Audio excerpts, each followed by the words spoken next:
I've always been interested in the healthcare field, and I wanted to make sure I did it right. I know I'll be trained properly here. We have figured out what works and what doesn't. It's really the hands-on.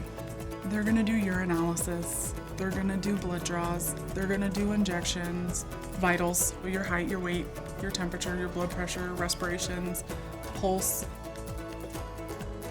I'm a hands-on person. I like to see it, do it, and implement it and keep trying so I can perfect it the way it was taught to me. You have lab every day, so you can be hands-on every single day, which to me is the best part of my day. We do that real life practice and try to make it as close as we can to the real clinical setting. Once I got into it, doing more and more every day, my confidence has gotten so much better where it just comes so natural to me. When they do go out into the real world, they're comfortable with what they're doing because they've had so much exposure and they've had the practice. If you can do this here, you can do this out in the world. This school is excellent. It's excellent.